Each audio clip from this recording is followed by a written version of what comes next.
Yo.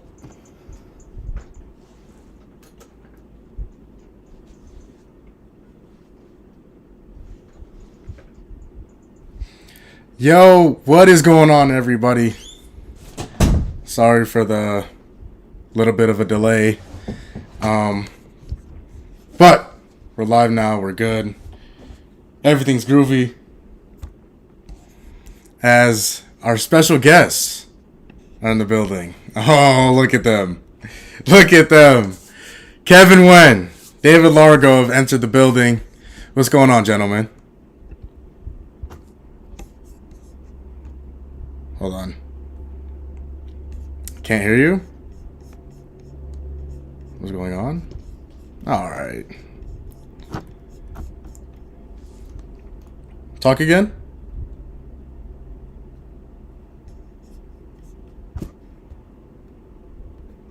Hold on. Kev, do you see this? Alright, there we go. What's going on?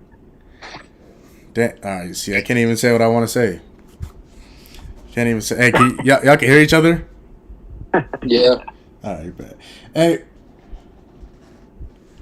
Good afternoon. Good afternoon. Welcome to another edition of Gumball Sports Machine. Alongside my friends and my broadcast partners, Kevin, Wen, David Largo. D-Lo, what's going on, man? How you doing, bro? Oh, I'm living a dream. I think I'm getting sick again, but you know, life goes on. Oh, damn. Hey, bro. Are you getting sick? How you getting? All right. So Kevin has the land hat on. I didn't even peep that. All right. Well, that's something. That's something we'll get into in a little bit. Let me just make sure we're going here.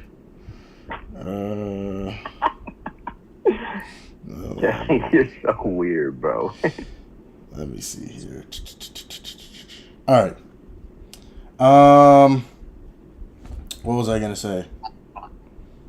So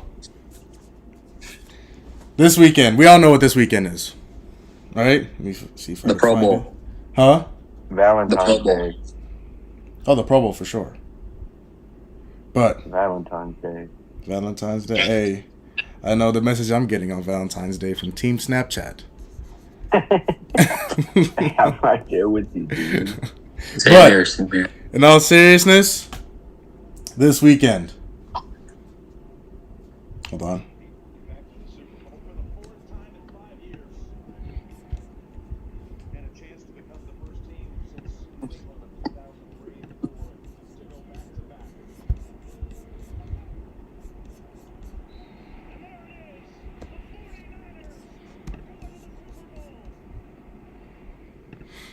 So Super Bowl 58, 49ers Chiefs rematch from 5 years ago.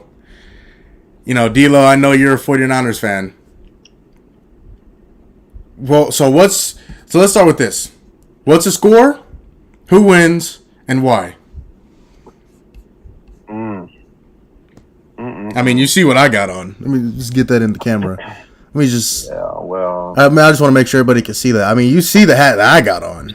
I got a winner's hat on. You're a Cardinals fan. I'm a Chiefs fan.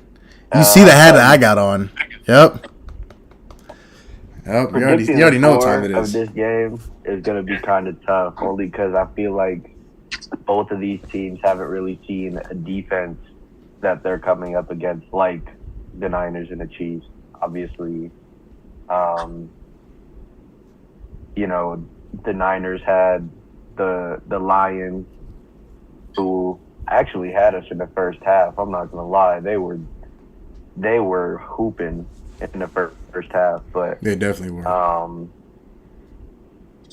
So again, both offenses have superstar talent. Obviously, you have Mahomes and Kelsey on one side of the field, and on the other, you got really everything. You know, Debo, McCaffrey, Kittle, all guys who can get the ball and make some plays. They don't call them the Yak Bros for a reason. So, really, I think it's going to come down to the defense and which defense can hold the other team to the most stops. In terms of scoring, I'm gonna go, and I'm gonna say it's 31-28 Niners in a very close game. Go ahead, Kev, before I take off. His score prediction is actually really close to mine. 31-27, you said. I had the final score as 31-27. Oh. Go ahead, and in favor of who? And yeah, actually, in favor of who? You made fair points on how both teams are very good offensively and then defensively. I think that I might say San Fran might have a little bit of an edge defensively on that side of the ball, but their secondary is still sus.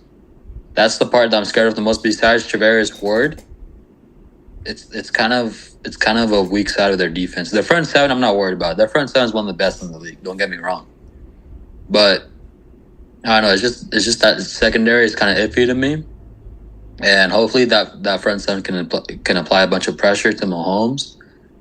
Because if they can disrupt the game that way, that's gonna not technically shut them down, but hopefully contain them. But all in all, I might have the edge to KC, and I might have them in 31-28-7. All right. Once again, I just want to show the hat that I got on.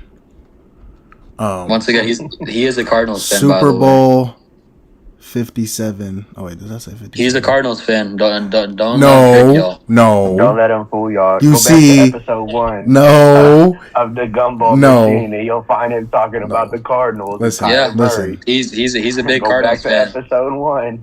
He likes Baby Yoda. He doesn't like Kermit the Frog. Don't try to trick us, Maul. We know. Super Bowl Sunday rematch. Chiefs 49ers. I got the Chiefs, and here's why. They've played in big time moments consistently over the past 6 years. They've played in all types of conditions, whether it's inside, outside, 0 degrees, 78, 80 degrees. Not only that, they have Patrick Mahomes. I mean, let's just be real. They have Patrick Mahomes. They have 15. And the one of the biggest reasons why they're actually where they are this year is because of the defense. Not even the other 5 years they made it to AFC Championship and 3 years they made it to the Super Bowl was Patrick Mahomes. Now, did he have a huge factor in what got him to the Super Bowl this year? He absolutely did.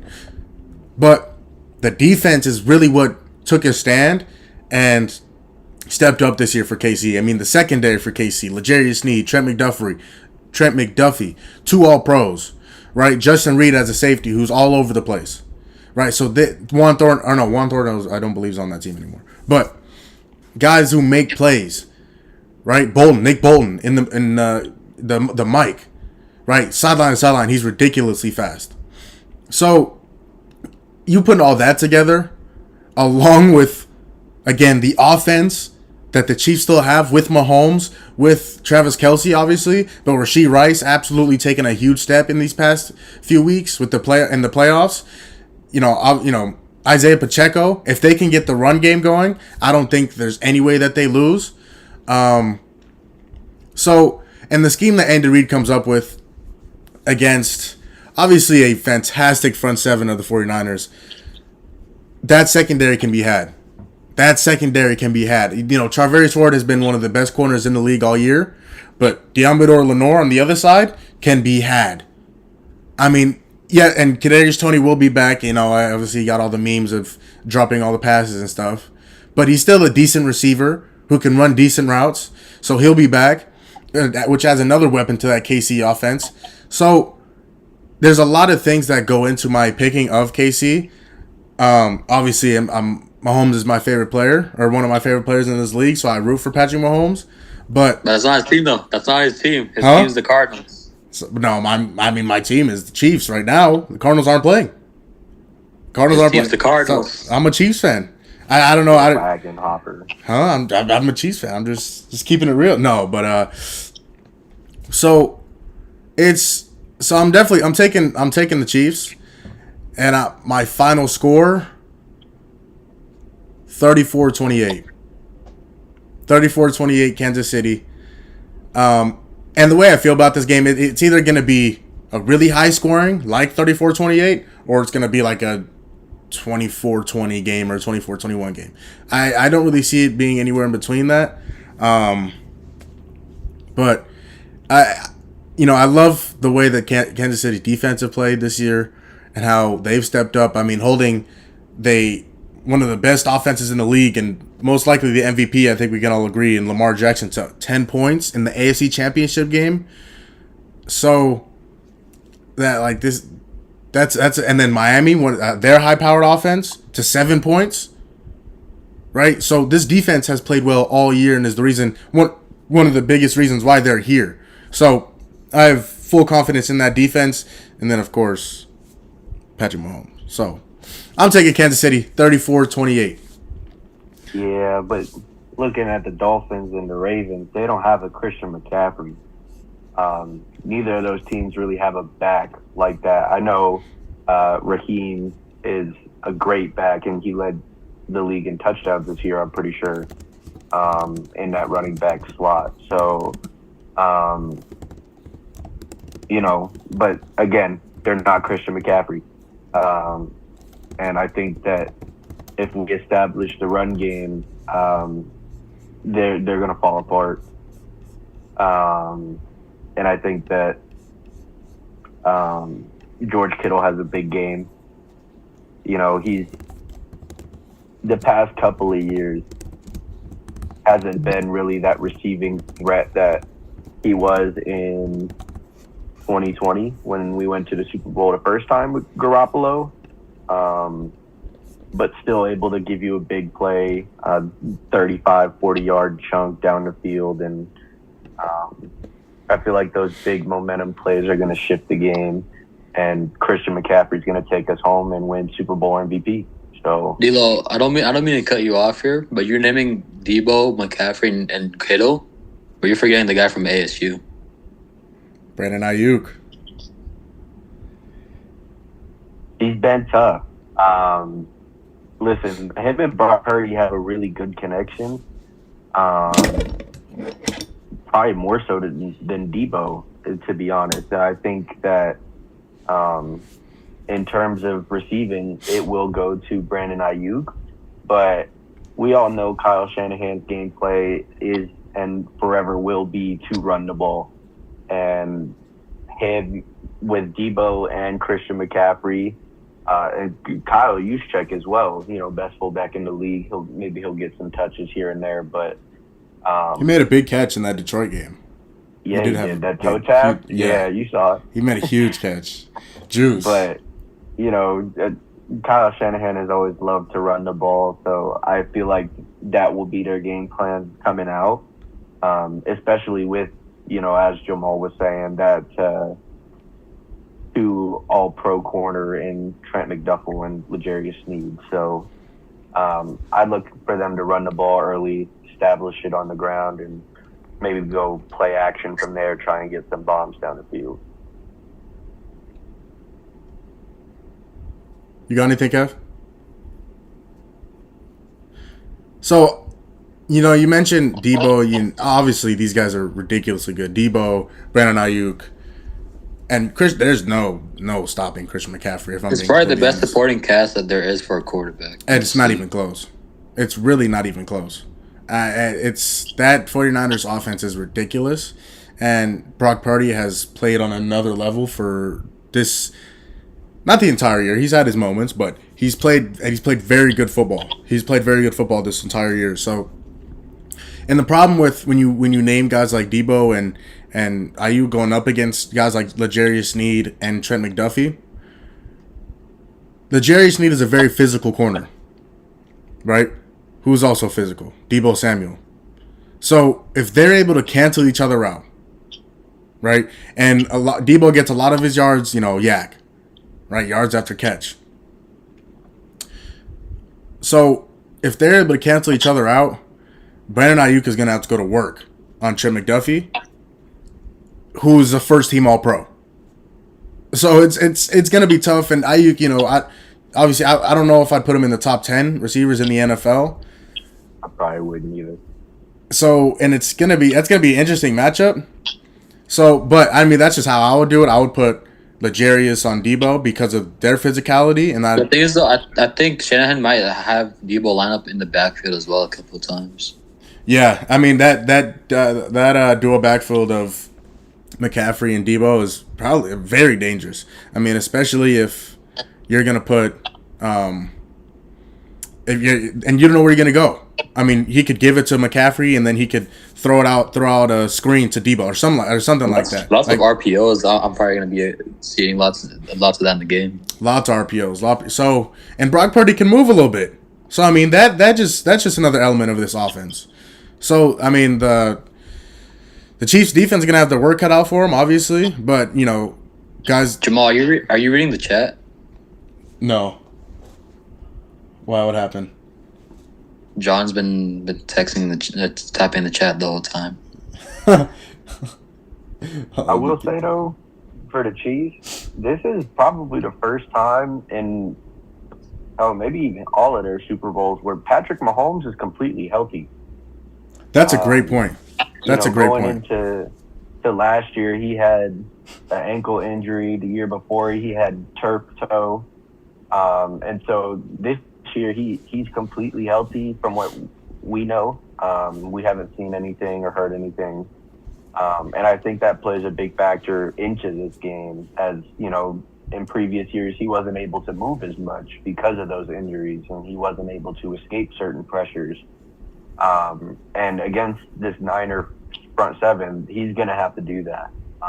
And I think he'll be able to do it really well. It's just a matter of can Chiefs receivers find those open spots? And we'll see. Like you said, you guys keep pointing out that secondary that we've got. But, I feel like we've been very up and down over the year. And especially come playoff time, we haven't been as well as I would hope. Giving up 24 in the first half to Detroit, almost losing to the Packers at home. And so it'll be a great game, but I think it comes down to that secondary, and if we can keep particularly Travis Kelce under control. He had 7 catches for 96 yards and a touchdown in the first half against the Ravens. And we can't have that happen. So I feel like between the health of Patrick Mahomes, it's going to be a really good game for the front seven for the Niners and trying to stop, obviously, the most dynamic guy in the National Football League. I mean, running, throwing, everything you want from a quarterback, you get in Patrick Mahomes. So it'll be a good game for sure. Yeah, and I told you guys the other day, that front seven, forget the front seven, the D line of the 49ers is the best pass rushing front line of any, in its entirety, of any team in the NFL. Here's the problem. They can't stop the run. They can't stop the run. I mean, you saw Jahmyr Gibbs run all over them and at least in the first half. You saw Jahmyr Gibbs run for a first down on 3rd and 12. 3rd and 12. Chase Young was on the field. Nick Bosa was on the field. These guys were on the field. 3rd and 12. They got a first down. So if you're able to run the ball on this 49ers team, that will open up the pass game, and the Chiefs will be able to do whatever they want, even more than they already are able to. So if Isaiah Pacheco can get going, CEH, Clyde Edwards-Helaire, if he can get going, if they can get the run game going, that'll open up Kelce and Rice and Tony and all these guys, and MVS, who made a huge catch on the AFC Championship. So go ahead, Kevin. Were you gonna say something? No, I'm just listening. All right, so that brings us. So we all have our picks, right? I'm taking Kansas City 34-28. Kevin. KC 31-27. And D'Lo. I'm taking the Niners 31-28. Which and I want before we get into our next topic, we're in a busy episode today. We're talking about basketball and some other trending stories that's been going on in the world. But before we get to that, I want to ask you guys this, and this may be a little long. This question will probably go on, and we'll talk about this for a little while. Does this put Patrick Mahomes in the GOAT debate? I mean, I'm gonna let you guys go first. I'm gonna let Kevin go first, actually, because he's a Brady fan, a Patriots fan. Would this put Mahomes up there with guys like Manning and Montana and Brady and guys? I'm gonna be honest. As of right now, I think Mahomes could be top 5. Realistically, where would you put him? Well, he's still under Brady and Montana, of course. Manning, I have Manning top 3, third of all time. If he wins this ring, he might take 3rd place. Yeah. And I mean, he has the accolades, he has the stats to prove it, because this will be his 3rd ring, and he's gonna topple over Manning's 2 rings. Where, in my opinion, I keep telling Gavin this. In 2015, when Manning won that Super Bowl, he got carried badly in that Super Bowl. Okay, but let's not pretend like he didn't make any plays. He made some plays. Without Peyton Manning, they don't win that Super Bowl. But that whole year when Manning went down, Oswald took him to the playoffs. But all Oswald had to do was just hand the ball to C.J. Anderson. Had that amazing defense. Who was they were called the no-fly zone, whatever it was called. Right. And so that defense was arguably one of the best in the league. I'll give Gavin props to him having the best defense that year. But offensively, they still had weapons where Oswald, he just had to play smart.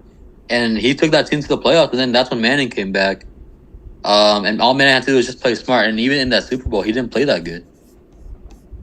And it was against who in my opinion was a pretty mediocre Panthers defense.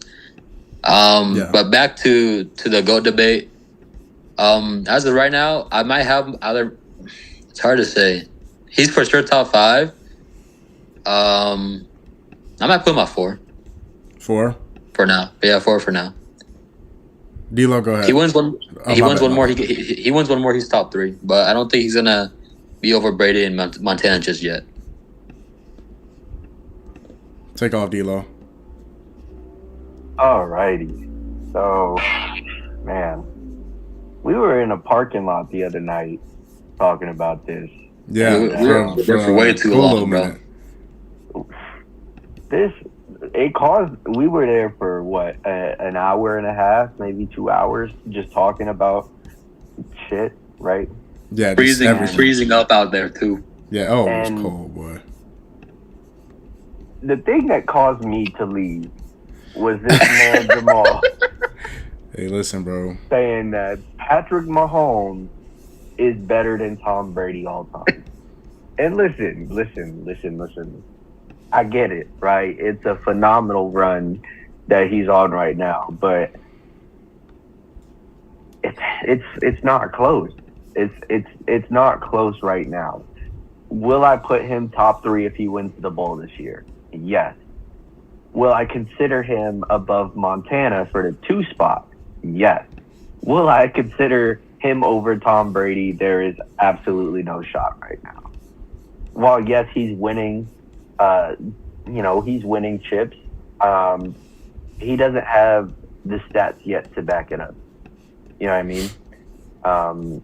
Just regular season accomplishments, the touchdown records that he has in the playoffs and the yards and everything else that's combined over the longevity of Tom's career.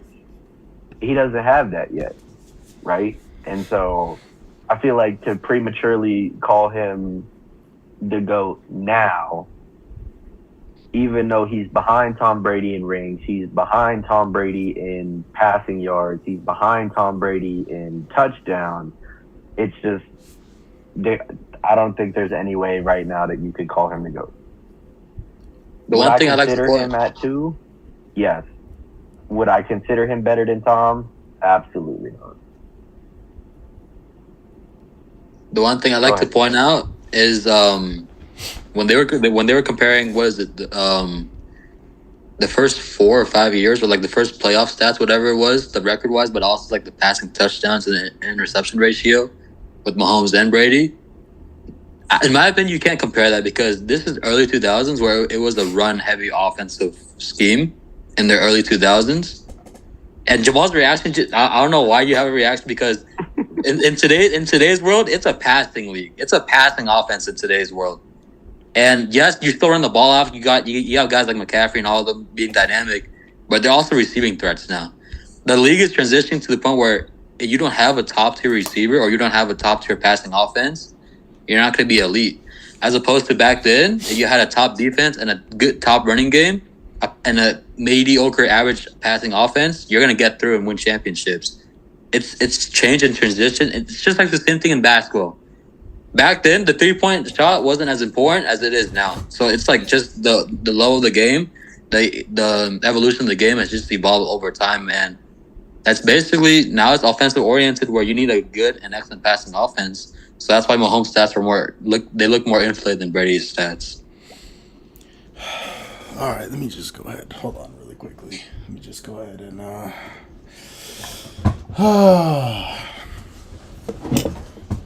here we go. He's about to defend Mahomes with his life right here. So, I'm about to take off right now. Hold on 1 second. Yep, actually, you know what? Give me 1 second. Hold on. Here we go.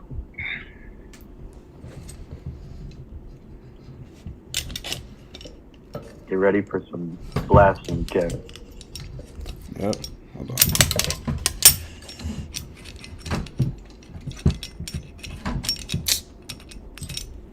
He's gonna say some BS right here. Yeah, he is. Even John said W take.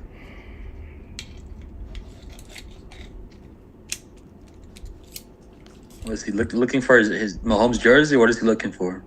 Yeah, I'm not sure what he's looking for.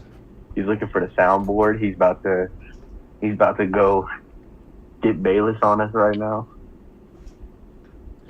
All right, you can hear me? Yeah. So I had to pick the mic up for this. I took it out of the mic stand. I had to pick the mic up for this Lord. one. So, first of all, if Mahomes is not number 2, listen, what has he done so far? What has he done in his first 60? Okay, no, even you want us about getting carried, right? Peyton Manning got carried to the Super Bowl, right? All that mess. You want to talk about the run game in the 2000s? Tom Brady's first Super Bowl in 2001. You want to tell me he wasn't carried?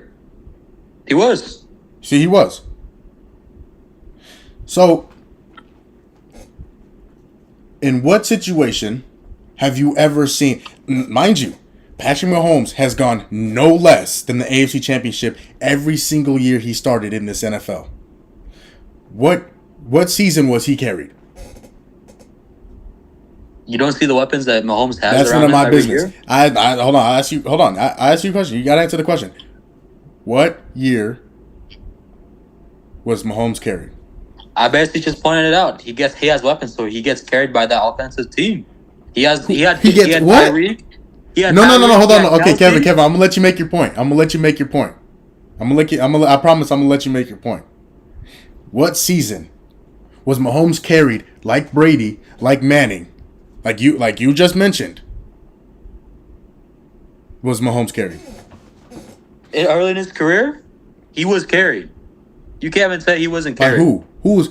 I mean, I couldn't tell when he threw for 50 touchdowns and 5,000 yards. I mean, that's not very much carried. The 2 MVPs that he has, and one of the best receivers in the league. So Brady didn't have Randy Moss. He didn't have Julian Edelman. He didn't have the greatest tight end to ever touch a football field. You said in the early 2000s, in 2002, who do you have? Name me who do you have? I'm listening. Can you? No, because they're nobodies. On the offensive side, they're nobodies. All right, so in 2001, did Brady throw for 50 touchdowns and 5,000 yards? Largo, what is that not just not saying? And then even this. When has Patrick Mahomes, first of all, ever had the greatest coach of all time? Second of all, had a top 10 defense besides this year. Greatest coach of all time, but doesn't have a head coaching job. Huh? How does he not have a head coaching job? He's All the right. greatest coach of all See, time. everybody's gonna use that. How about the coach who has the most rings of all time? Okay. So no. Answer my question. When has Tom Brady not have? When is Tom Brady not had the greatest coach of all time? And I'm glad you brought up Edelman too, because he was drafted in the 7th round. That's none of my business. I saw his production in the league. That when he was drafted is none of my business. Brady elevated his career. Huh? Without Brady, Edelman would have been a nobody. He would have been a special teamer. That's all he would have been. So Tyreek Hill was what he was with Alex Smith. Yes, he was already good. So Tyreek Hill is getting paid as much as he is in Miami without Patrick Mahomes. No, Mahomes basically played well with him. No. How you gonna say Mahomes played well with Tyreek Hill, but Brady made Edelman? Did he not make Edelman? How long did it take before Edelman actually got a chance? Mind you, Brady was with him every single year of his career. How come he didn't make him in the beginning of his career? Until Walker had to leave in 2013. That's when Edelman started getting more reps. That's another good name, Wes Welker, who had success at other places without Brady. Okay, when he got drafted in Miami, did he do anything? No, he didn't. How about when he went to Denver? He was already good. No. Because if he went to Denver without Tom Brady, based on what you're saying, would he still be good? Tell me what he did in Miami. You didn't answer my question. You didn't answer my question. He already solidified himself as a Hall of Famer in New England. Okay, but was he not good in Denver? He had Manning. You just said Manning was old. He got carried. In 2013, he had the best. He was the best quarterback in the league in 2013. But in 2015, that offense was not that good. That was the year Manning got carried by that defense. You're getting your 2 years mixed up, Jamal. 2 years. Two. Okay. Okay. All right. Even then. Okay. Even then. Right. Again, 2 MVPs Mahomes has. Two. Right. So far, 2 Super Bowls. How many rings? Right. So far, again, 6 years in the league. 6 years in the league. How many rings does Brady have? He has 7. He has 7. That's fine. That's fine. Hold on. Again, you guys interrupted me. I'm not even able to make my point. Right? Tom Brady had a top 10 defense. Hold on. Tom Brady had a top 10 defense in the league every single year. Am I wrong? You're wrong. When did he not have a top 10 defense? When did he not have a top 10 defense? When? He's had even in Tampa Bay, he had a top 10 defense. Okay, Tampa Bay is different. I'm talking about New England Tom Brady. When? The years that they won Super Bowls, when? In 2016. Against Atlanta? That defense was not as elite as you think it was. All right. So we don't even got to do that. We'll just look it up. That team offensively was better than that defense. I mean, they've always been better offensively. That's what I'm trying to prove. That's not the argument. Hold on.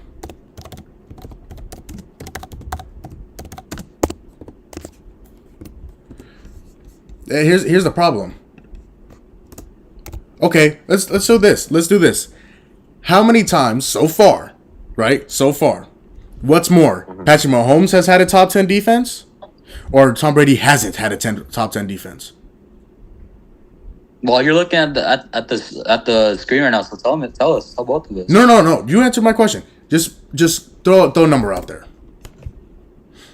Throw a number out there. I don't know. Mahomes has played 6 seasons, so how many times have they had a top 10 defense? Probably 2. 1. This year. 1. And where are they at right now, Kevin? What do you mean? Where are they going to? Where are they playing on Sunday? What are they playing in? The Super Bowl. Okay. This is interesting. Let me read this. How many times Mahomes had the top ranked offense as well, though? What side of the ball does Patrick Mahomes play on? The offensive side. Okay, so again, you're making my point. Then? But let me read this. You told me supporting cast. You told me to look it up. But I'm also bringing up his supporting cast. No. Hold on. You better let me read this because let me just read this.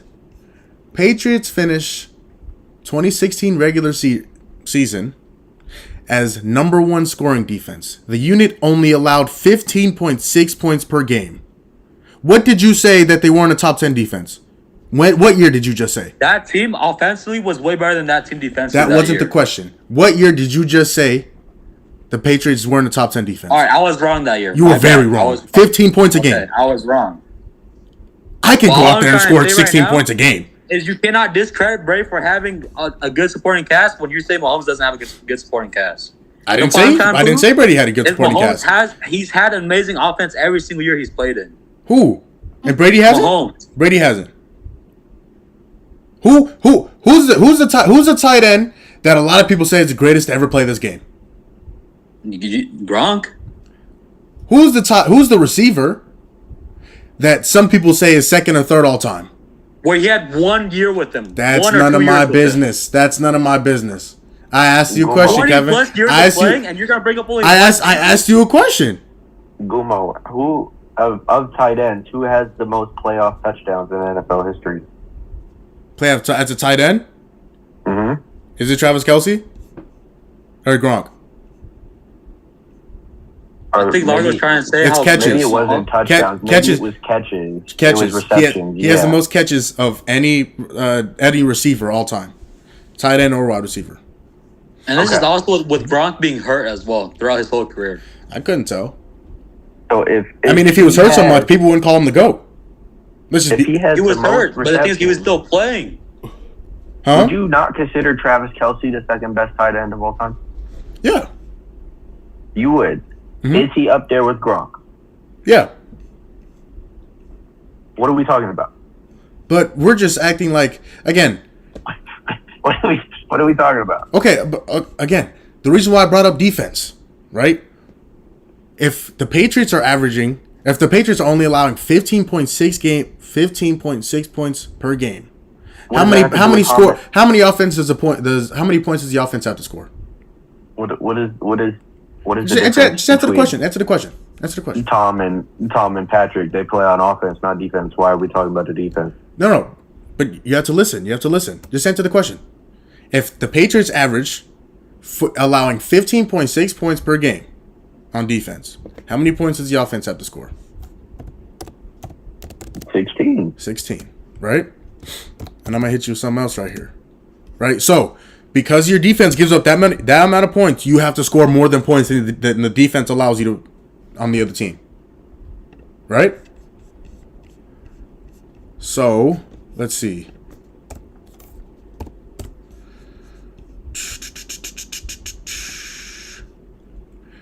In 2019, the Chiefs defense ranked 14th. 14th. So not only did they go 12-4, right, and they won the Super Bowl, right, and then even 2018, right, 2018, Patrick Mahomes' first year starting, he went to the AFC Championship and played who? He played Tom Brady. He left the field with a lead. When he left that football field, he left the game with a lead. Who gave up those two touchdowns?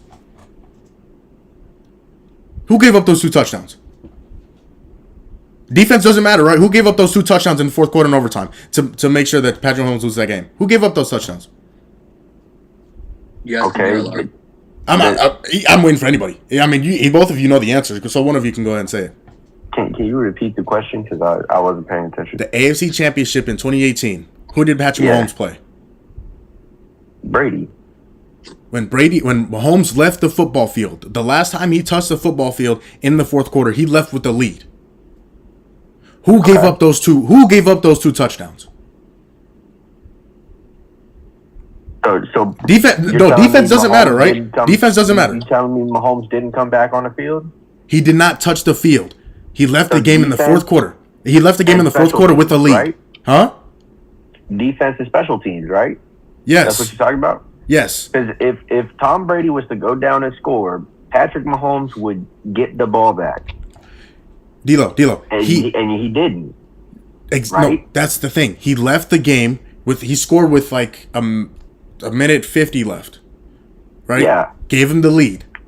Mm-hmm. Tom Brady goes down and scores. The Kansas City Chiefs defense gives up a touchdown. Right? Mm-hmm. With barely any time left. Game goes into overtime. Patriots get the ball. They go down and score a touchdown again. Patrick Mahomes left that football field while leading. I see. I thought you were talking about the fourth quarter. No. And this was all in the fourth quarter. You're talking No. about fourth and overtime. Yes. Okay. So defense doesn't matter? Defense doesn't matter. I'm just saying, what does that have to do with Tom versus Patrick? That's what I'm saying. You guys are saying, oh, what does defense have to do with anything? Like I said, 2018, Patrick Mahomes left that field with a lead. With a lead. Mm-hmm. And then somehow he lost the game. We could say the same thing with Josh Allen. Josh Allen left the football field with, 15 seconds left with a lead? Yep. And then Patrick Mahomes came in, touchdown, or a field goal, then went into overtime. Josh Allen didn't see the field. Here's the difference. So does that mean that Josh Allen's defense is holding him back? No. Here's the difference. Here's the difference. Kansas City's defense didn't touch the field. That's the problem. If Josh Allen goes out, Kansas City gives up a touchdown. If Kansas City's defense goes out, they give up a touchdown to Josh Allen. They didn't touch the field. Mahomes made sure they didn't touch the field. Okay. Tom Brady made sure he didn't touch the field. What are we talking about? But that's the thing. Like, you're saying defense doesn't matter. I mean, when you have a defense that's only giving up 16 points a game consistently, 16 points, 18 points, 19 points every single year. I mean, you don't have to go out and score 25, 26, 27 points like Mahomes does every single year. I mean, let's just be honest. So when the Chiefs won last year, what was their defense rated ranked wise? Let me find out. While you look that up, I just have this sitting here, so I'm gonna talk for a minute. Tom Brady ranks first in all time in wins, Pro Bowl selections, Super Bowl MVPs, completion, attempts, passing yards, passing touchdowns, and in the postseason, he leads in appearances, games started, wins, Super Bowl appearances, Super Bowl wins, completions, passing yards, passing touchdowns, game-winning drives, and fourth-quarter comeback. So, where in any of that do you see Patrick Mahomes being better? And my only defense here for Mahomes is he hasn't played long enough. That's my only defense here. And this is coming from a Niners fan, so he's not even a Brady fan or even a New England fan, so he's not even glazing Brady. I'm not glazing anybody. I'm just stating the facts. The facts are that the stats don't lie. The stats are showing who is better. So why are we talking about this? So here's the thing. So even before I get to the stats, as a football player, as a quarterback, hold on. As a football player, as a quarterback, what can Brady do that Mahomes can't do? Win. Who can't win? Who can't win? Oh, one guy has 7 rings. He wins more. Because, I mean, look, if you let's name the guys that Mahomes lost to, and then let's name the guys that Tom Brady lost to. This guy. No, hold on. We try and do that with LeBron and Mike, and you call it a. Hold on. Let's just talk about it. Why does your argument apply for football and not for basketball? Hold on. Let's just talk about it. Right? Hang on, before we talk about it. Why? Hold on. No. Hang on. No, what you mean? Hang on, it's my turn. Before we talk about it, Largo, look up the Eagles and Patriots Super Bowl stats, and look at Brady's stats and read me those stats. All right, go ahead, Gumball. Let's talk about it. Eli Manning, right? Is he a Hall of Famer? Yes. Maybe, could be, yes. He's got 2 bowls. That's the thing. You have to think about it. Right? Nick Foles.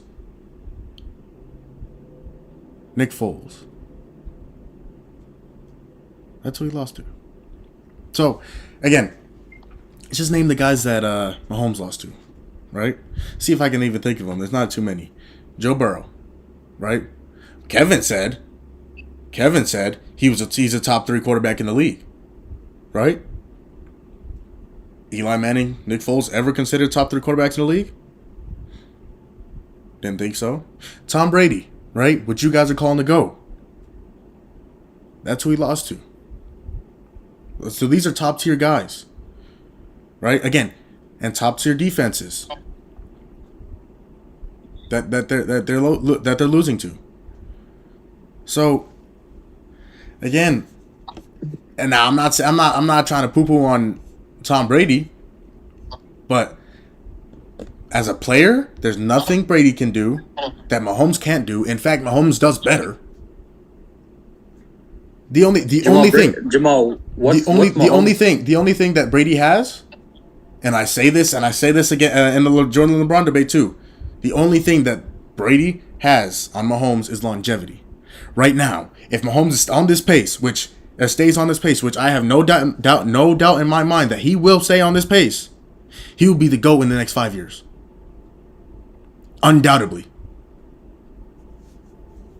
So you're bringing up. I looked up the stats, Kevin. By the way, Nick Foles. Before you talk about that game, Jamal, give me Mahomes' best game in any of the Super Bowls he's played in. Best game, best offensive stat wise, his best game in the Super Bowl. And Largo will tell you Brady's stats in that game against the Eagles that he lost to, but it wasn't his fault though. I'll wait for Jamal to bring up Mahomes' best stats in the Super Bowl. Kev, I feel while he brings that up, huh? I'll just point this out. Brady was 28 for 48 with 505 yards, 3 touchdowns, no interceptions. What was his rating? Give me a second here. 505 yards. That's what I heard, right? He's got 115.4 as a rating. Okay. And that was against a very stingy Eagles defense too. The Nick Foles is 373 yards, 3 touchdowns, 1 pick, with 106 rating. There you go. So that's Brady's stats. Let's hear Mahomes' best. Okay, sorry, I even forgot. Brady. That's also with Nick Foles not being sacked once in that game. So no defense played whatsoever. So okay, let's all talk about this. In every single Super Bowl Mahomes has played in. All right, this might be annoying. No, but what was Mahomes' best game though? All right, let me look this up for you so you can get your little pennies out of the bunch. It's probably that game against the Niners in 2019. Let's look it up right now. 286, 2 touchdowns, and 2 interceptions. What was the talk on the sideline? They scored 21 straight. They were down 20-10. Huh? Scored 21 unanswered points to win that game. Who, the Chiefs did? The Chiefs did in 2019. Right, they 21 unanswered points. Yeah. Okay.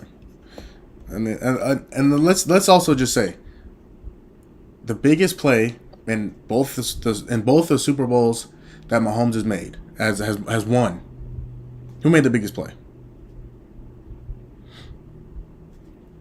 Or who was a part of the biggest play? Right? Last year you could say his throw to Juju Smith-Schuster. Right? Or you could say the touchdowns that he threw not only to Kadarius Toney but to who else did he throw to? He had a touchdown to Kelsey. Who else? What was the other touchdown to? It was another little like rub route. But that, I mean, but you can never say Mahomes was never a part of the biggest play.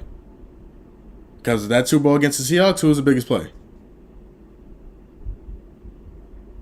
Who made the biggest play in the game? Huh? Malcolm Butler. So you're telling me, hold on, I gotta sit back in my seat.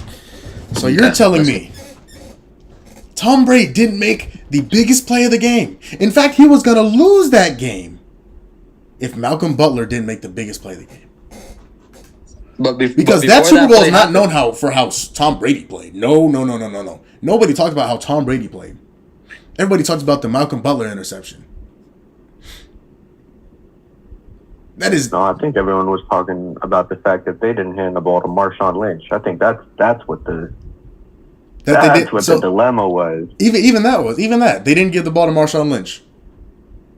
Where's Tom Brady in that conversation? off the field. What do you want him to do? He don't play defense. So, again, I'm just saying, Mahomes is in part of every play. His biggest throw in the 49er game, his deep throw to Tyreek Hill. Right? Last year. His multiple touchdown plays, the huge run play that he had that almost destroyed his ankle. So, I mean, he's making plays in this. And again, you want to talk about all-around quarterback. Again, and I keep saying, there's nothing Brady can do that Mahomes can't do at an even higher level. I mean, it's true.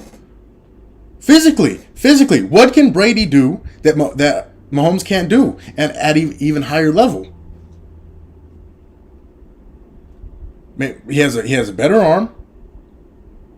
He can run. He can throw at all angles of his body. He can throw all arm angles. Like I said, the only thing that he doesn't have is rings. That's just because he hasn't played as long as he has. He has 2 MVPs already, and he's gonna get more. I mean, when you brought the Seahawks game, I just want to point out Brady had a good game overall as well. Just want to point that out. What happened in 37 for 50, 328 yards, 4 touchdowns. What was the result of the game? And also, Brady was also down 24-14 too, and he came back and won. That's none of my business. What was the result of the game? The Patriots won. Right. Who? And that's the thing. How do I even say this? I have the stats. So if the Patriots lost that game, that's Brady's fault, not the defense's fault. Huh? So the Patriots lost that game to the Seahawks. That's Brady's fault, not the defense's fault. Could be both. How is it both? The Brady doesn't play defense. Huh? How is it both? The Brady doesn't play defense. He walked up that field up 28-24. Right. How's that Brady's fault? Sounds familiar. Sounds familiar. Patrick Mahomes versus the Niners in 2019 in that Super Bowl. Yeah, 286, 2 touchdowns, 2 interceptions. Mm-hmm. Yeah. 2 fumbles, one of which was recovered. Right. So he had 3 turnovers on the day. Wait a minute, Joel, you didn't bring up Mahomes' best Super Bowl game. What was his best stats in the Super Bowl game? It'd probably be last year, looking at this. If we're talking about a Super Bowl win. No, just a Super Bowl game in general. He might have a Super Bowl loss where he performs good and they still lost, but no, he didn't play that good. Not against Tampa Bay. Yeah, I was about to say he didn't play that good against Tampa Bay.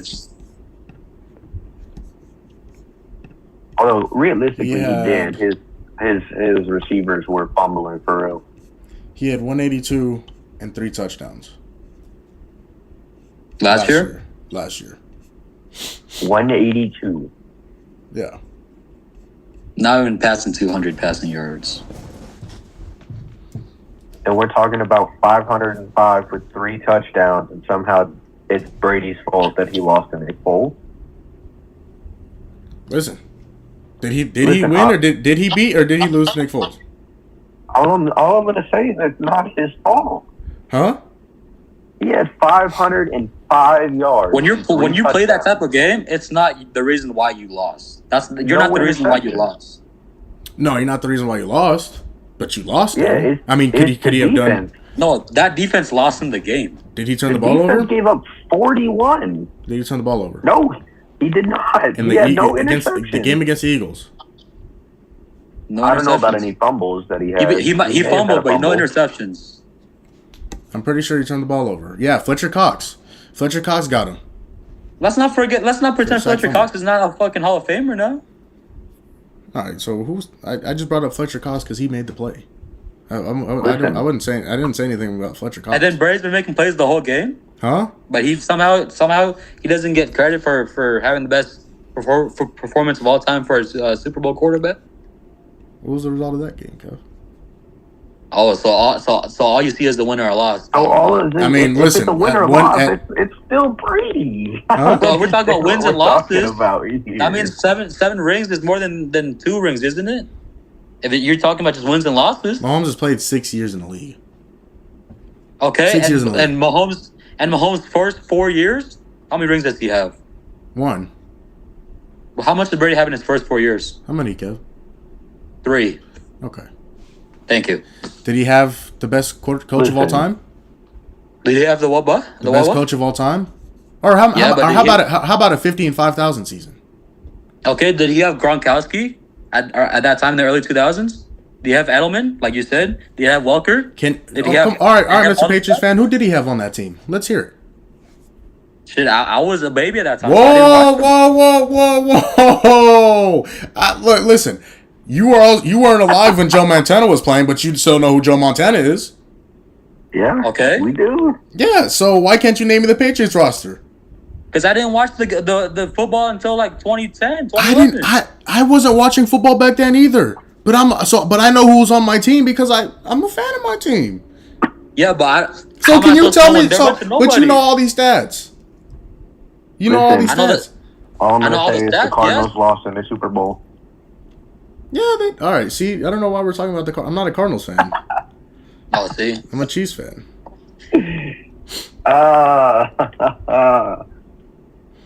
So, hey, all I'm saying is there was no debate saying Brady or Belichick. I mean, there's been a debate on Brady or Belichick. There's no debate on Patrick Mahomes and Andy Reid.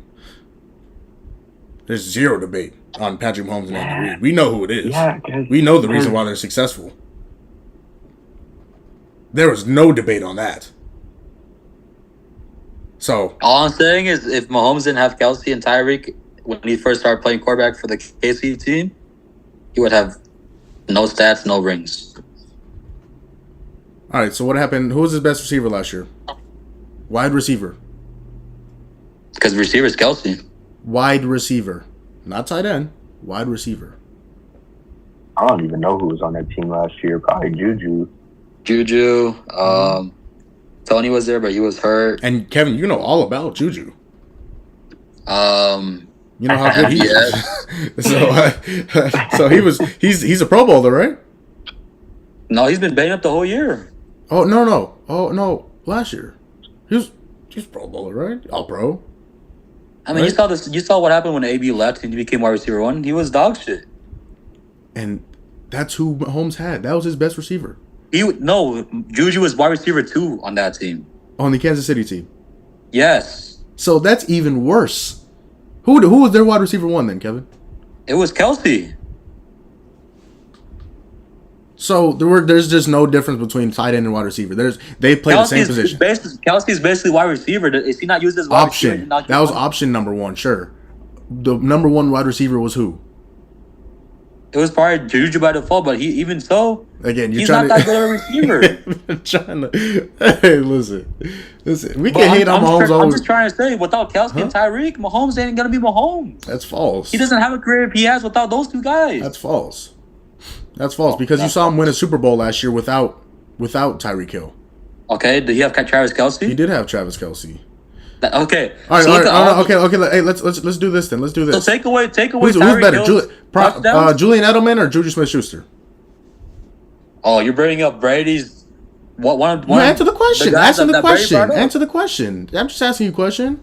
Why are you getting so mad? Answer the question. I'm taking Edelman. Okay, so Danny Amendola or MVS?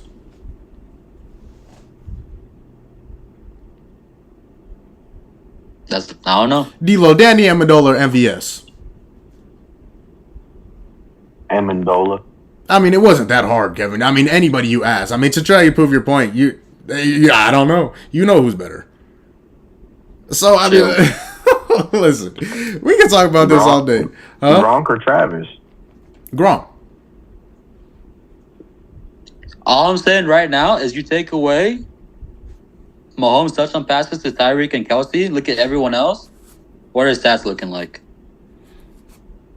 All right, well, so you want to do that to Gronk his entire career and the receivers you can't name before he had Gronk.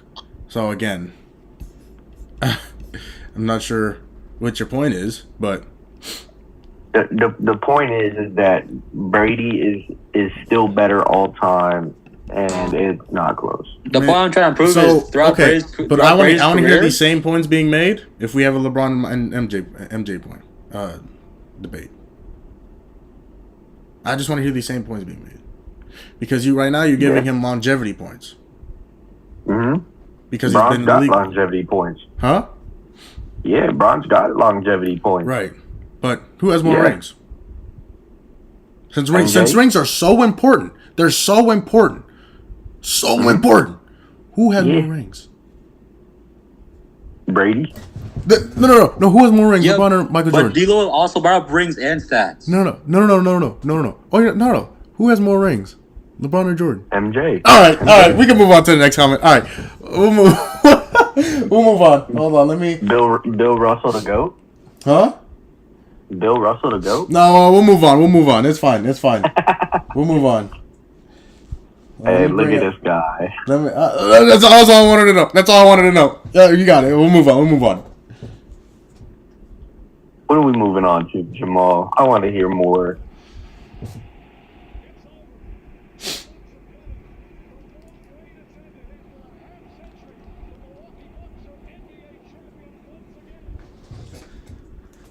So that still brings tears to my eyes every time I listen to it. There was a lot of tears that night. But tonight, Suns and Bucks for the fifth time. Did you block anyone that night? Huh? Did you block anyone that night before they called your spam game? Everybody. I blocked everyone. I put my phone in airplane mode. That's crazy. Even though I didn't even say shit to you? Yes. He blocked everybody. He was over it. I'm telling you, I didn't leave my room for a week. I didn't leave. I ate in my room. I didn't leave my room. Dude, there was a lot of tears. There's a lot of sadness.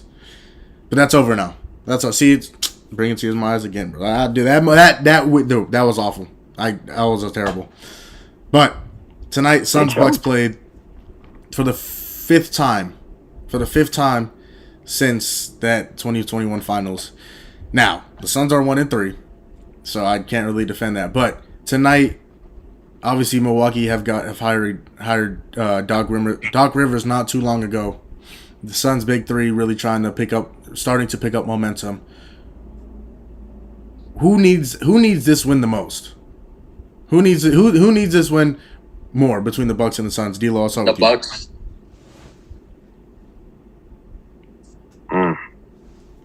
Give me some time to think. Kevin's got an answer. Oh yeah, go ahead, Kev. I said the Bucks. The reason why I said it is because ever since Rivers got hired, they've been on a slump. They've fallen out of the top 2 spot. What are they, 4th now? I believe 5th seed? No, they're not. I think they're still 3rd. No, I think New York is over them now. Or no. Actually, no. I think they're 3rd. Actually, New York's right behind them. They are. No. Or is New York ahead of them? No, they're still ahead of New York. They're 3rd. By how many games though? It's close. They're by 1. Yeah, they're 1 game behind you guys, Cleveland. Before they were 30-13. Before I believe his name was Adrian Griffin. Yeah. Before he got fired, they were 2nd in the East, and they were, I won't say miles above everyone, but they had a very huge margin ahead of everyone. After they fired him, Rivers came. Yes, they beat us that game, but we came back and beat them the following game and 2 days after. And so like that Bucks team with Rivers, I'm gonna be honest, I don't trust them. And come playoff time, I don't know if they're still gonna do noise. Yes, they're still gonna be a threat, but I don't know. Jesse might disagree otherwise because he is a big Bucks fan, but they also been on a slump too. So unless they can kind of like correct their wrongs, I think they need this game more than the Suns do. Go ahead, D. You want to go, D'Lo, or you want me to go? Go ahead. So, in terms of who needs this win more, I'd probably go Milwaukee too. For for a lot of the reasons you just said, Kevin, is just because they have a new coach. They haven't played very well with this new coach. They've been dog shit, to be honest. Yeah, they've been pretty bad. I mean, so they need a win. Damian Lillard might be the most inconsistent player I've ever seen. And he's an all-star. Just want to point out, and he's starting in the all-star game. I mean, there's no reason he should be starting over Jalen Brunson in the all-star game. Or even Trae Young. Even Trae Young. And the fact that Trae Young is not an all-star is absolutely befuddling. And you know who's also been playing better than Damian Lillard this year, too? Tyrese Maxey's playing slightly even better than Damian Lillard this year, too. Yeah. Oh, I'll take Tyrese Maxey over Dame right now, too. But in terms of who needs this win, I'd definitely go Milwaukee. They need some type of momentum. I mean, they have not played well at all since hiring Doc Rivers. And again, they lose to teams like the Jazz by 15. You know, you start to worry a little bit. I mean, you start to worry a little bit, you know, and so it's stat that actually we'll get to that in a little bit, but it's kind of crazy to me how, I mean, Doc Rivers is a championship coach. He's won a championship. And it's insane to me how you hire a coach like that and then they get worse. Now, obviously, that's hiring a coach mid-season is different.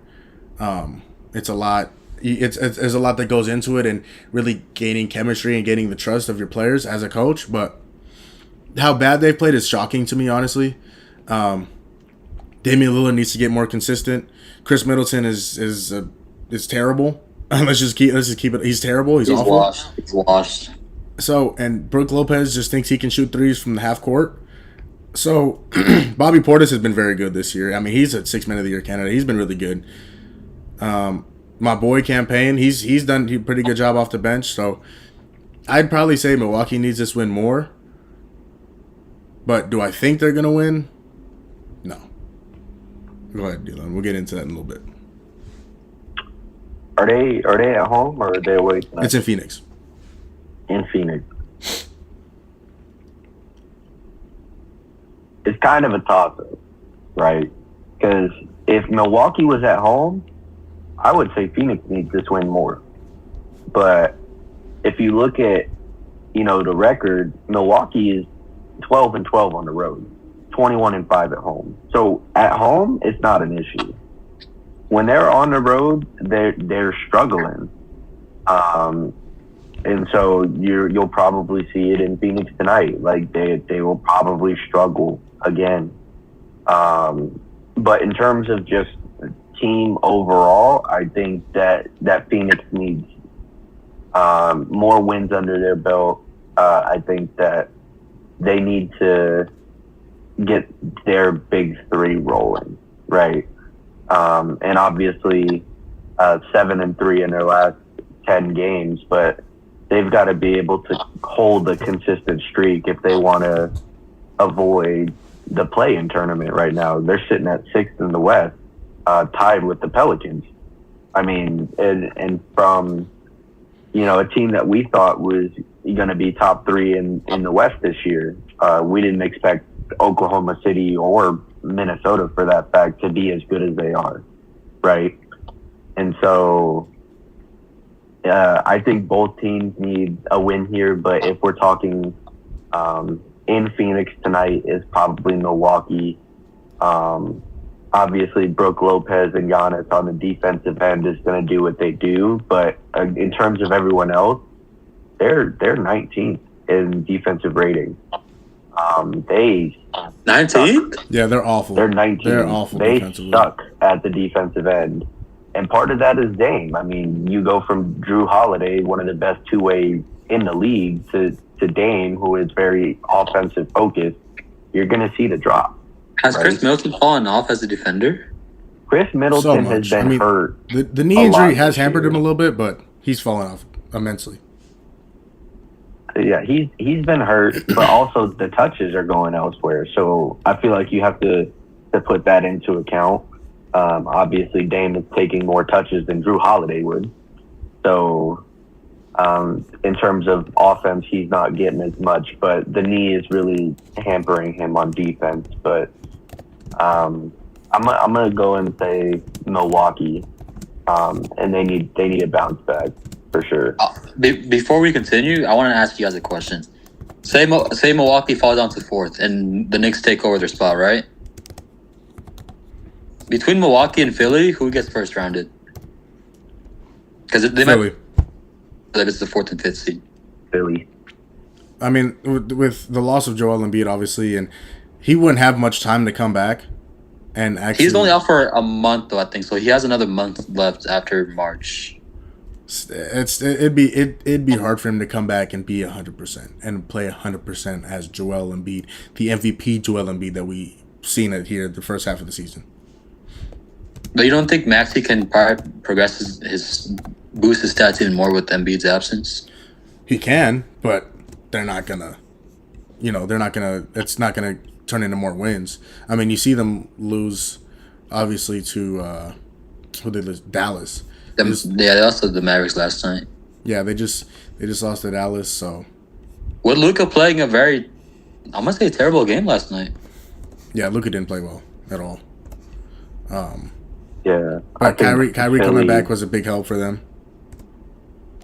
I think Philly dropped to a play-in team at this point. You don't think Philly could be a top 6 team? Not without Embiid. As much as I love Tyrese Maxey, I've got the Pacers ahead of them with Hallie and Pascal.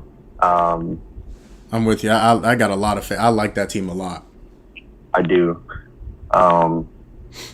And in all honesty, I see some of these bottom teams turning it around at some point, right? If the Hawks make a move and move DeJounte, I could see possibly, depending on what they get in return, the Hawks going up. Miami's been a shit show, dude. I think the Hawks have been also trying. We're gonna get to them. We're gonna get to those. We're gonna get to those Heat. Don't you worry. We're gonna get to them for sure. If we're healthy now, if we could turn it around, I could see us dropping or getting back ahead of them. But it really just depends. I don't think Maxey on his own can keep them. Where are the Heat at right now, Margo? They're at 8. Oh, so they're a playing team right now. Yeah. But yeah. So on the Sun side, Big Three has been, I think, the best part about it. They've played consecutive games. They've played together. They've played 15 consecutive games together. So they're starting to build up that camaraderie, the chemistry. I mean, and they've all scored 40 within the last 15 games. Bradley Beal had 43 the other day. Devin Booker's had 40 3 times. And KD's had 40 twice. So they're all scoring, and they're all scoring efficiently and effectively. It's just everybody else. And then obviously you guys mentioned that's a team that you were thinking would be top 3, top 4 in the West the whole season. But, injuries, Bradley Beal had the back injury for the longest, and then he came back, hurt his ankle right after that. KD has had some minimal injuries. Booker had a foot injury for a while. So the injuries have kind of hampered them. But now that they're playing together, they're getting the chemistry, and they're building up, they're all healthy. This is really their chance to really take off and really build that chemistry and build a bunch of wins so that they're not in the play-in tournament and they're comfortably maybe even host the first playoff series being at the 3rd seed. So we'll definitely see. But I do want to get to this. I don't know if they get that high. No, I think they can get to the 4th. I think they can get to the 4th seed. I think they can get there. I mean, after the All-Star break, if they can go on a run, I think they can get to the 4th seed. Not 3rd or certain, not 2nd. Are you talking about? Who are you talking about? The Pacers? The Suns. No, the Suns. Who do you have in the top 4 in the West that dropped so that the Suns can sit there? Because you have the Thunder and the Timberwolves who are playing lights out. Who's 4th right now? And then you have the Nuggets. Who's 3rd? The first is OKC. The Kings will drop. The Kings will drop, but you said 3rd or 4th, so I want to know who in that top 4 you think is going to drop. No, that's actually tough. Those 4 teams might stay in the top 4. Yeah, they can get to 5. That might be about it. Because obviously Jokic is going to Jokic. The Clippers have been the best team since trading for Harden. Yeah, I think they're the best team in the league right now. If you guys are the 5th seed, does that mean you guys play the... Wait, who's the 4th seed? The Nuggets or Clippers again? Nuggets right now. I would face against Denver in the first round. Yeah, don't want to. Oh, shit. Dang, maybe, hopefully, I almost want to drop to the 7th seed. You guys. You'd want to. Ooh. I almost want to drop to the 7th seed. Play Minnesota in the first round. I'm not even gonna lie, bro. Denver first round. I'm gonna be scared. Yeah, I would. Of the top 4, I would want to play Minnesota probably in the first round. Oh, absolutely. I'd want to play Minnesota. I like the Thunder this year. I don't think they're going to do anything. I don't think they get past the second round, but they're good. But if you have to choose the Thunder, though, like I'd rather play against the Thunder and Timberwolves than the Clippers or the Nuggets in the first round. Oh, definitely. Yeah, but I do not want to play against playoff Kawhi. No, that's if they stay healthy. That's a big if they. That's if they stay healthy. If they stay healthy, that team's going to be a problem. But they have to stay healthy. But I did want to move on to this.